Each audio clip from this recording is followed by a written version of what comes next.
En este apartado vamos a retomar ciertas cosas que se vieron en la primera parte de la presentación.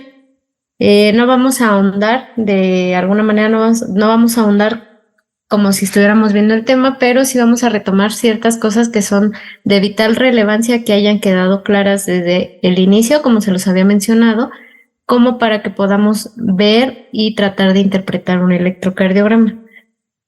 Vuelvo a hacer la aclaración que no vamos a salir siendo expertos en electrocardiografía, pero la intención de todo esto es que de alguna manera nos vayamos acercando y vayamos cultivando esa curiosidad para que podamos ir desarrollando esta habilidad, porque finalmente es algo que se tiene que desarrollar con el tiempo. No es como que yo pueda aprenderme lo que dice el libro o aprenderme las medidas y ya voy a ser un experto en electrocardiografía.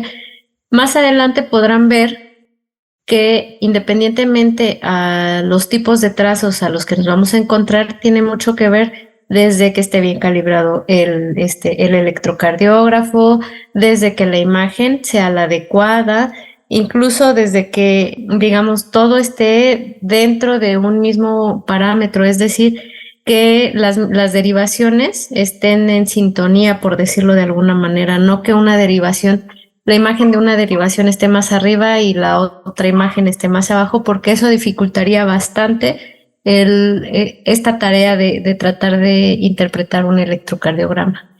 Y bueno, como buenos estudiantes vamos a empezar de igual manera de cero por lo básico y vamos a hacer vamos a retomar una pequeña parte de lo que ya hemos venido trabajando. En esta parte lo que podemos observar es un electrocardiograma, como sabemos, con las características del papel milimetrado, recordando que se divide en cuadros grandes y cuadros pequeños. Eso es muy importante de recordar, en donde también vamos a observar lo que son las ondas, los complejos, los segmentos e incluso los intervalos. Haciendo una breve reseña, hay que recordar que el electrocardiograma o un trazo electrocardiográfico se compone de una onda P, un complejo QRS y una onda T. Digamos que dentro de todo eso es lo más relevante que podemos ver, y sin embargo hay que tener en cuenta que no solamente es lo único que se va a ver, sino, como ya lo habíamos dicho al inicio, se divide en ondas, en complejos, en segmentos y en intervalos. Y les había hecho mención igual al inicio que hay un intervalo muy famoso que de alguna manera vamos a estar viendo muy seguido, no solamente en el ámbito estudiantil, sino también en el ámbito hospitalario, que es el intervalo PR, que quedamos igual de alguna manera que medía de punto 12 a punto 20. Eso es muy importante recordarlo porque al final del día eso nos va a ayudar a identificar los tipos de bloqueo que se manejan, recordando así también que los tipos de bloqueo que existen es el bloqueo AB de primer grado, AB indicando que es aurículo-ventricular. También existen los bloqueos de segundo grado. Estos, recordemos que se dividen en MOVITS 1 y MOVITS 2. Y el bloqueo AB, aurículo-ventricular, de tercer grado, que si nos vamos a la lógica, de alguna manera nos indicaría que va como el de menor intensidad, que sería el de primer grado, hasta el que es totalmente caótico o que tiene alguna repercusión mortal para el paciente, que sería el de tercer grado. No porque los otros no vayan a tener una repercusión mortal si no son tratados, pero de alguna manera eso nos va a dar la pauta de cuál es la línea del tratamiento a seguir o cuáles son las intervenciones como tal de enfermería que se deben de seguir. Continuando con el tema, recordemos también que un segmento es una línea isoeléctrica, como se puede observar aquí, y como ya lo habíamos mencionado al inicio de este tema. Recordemos también que vamos a encontrar dos ondas principalmente muy características, que es la onda P y la onda T.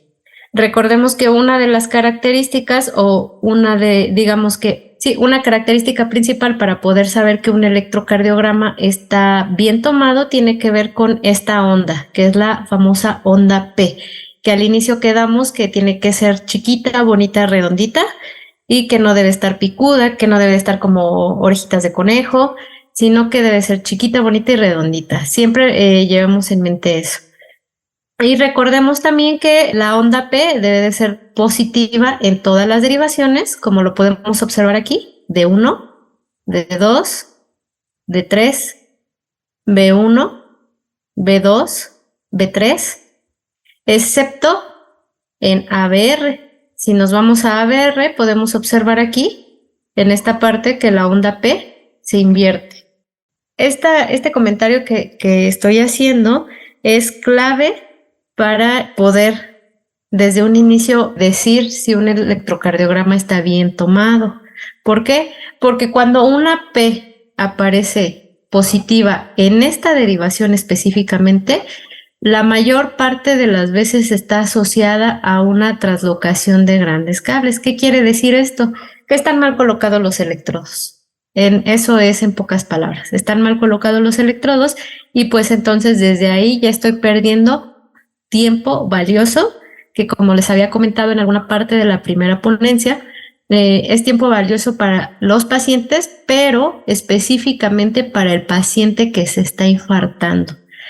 Haciendo mención y recordándoles también que el tiempo es igual a miocardio. ¿Qué quiere decir esto? Que entre más tiempo dejemos pasar, más tejido se va a empezar a morir, va a empezar a sufrir. Y bueno, eso se traduce en que la probabilidad de éxito de una intervención hemodinámica o la probabilidad de que ese paciente tenga las menores secuelas, pues van a ir disminuyendo conforme pase el tiempo. Pero como les mencionaba al inicio de esta ponencia, tenemos que irnos paso a paso, tenemos que tener bien claro qué es lo que estamos observando y cómo lo estamos observando. Asimismo, tenemos que saber cuáles son las medidas. Principalmente se hace hincapié en el PR, por lo que ya les había comentado en los bloqueos, y precisamente en cuáles tienen que ser las características de estas ondas para empezar a sospechar o para empezar a hacer un ojo clínico acerca de lo que es normal y anormal. Después de la onda P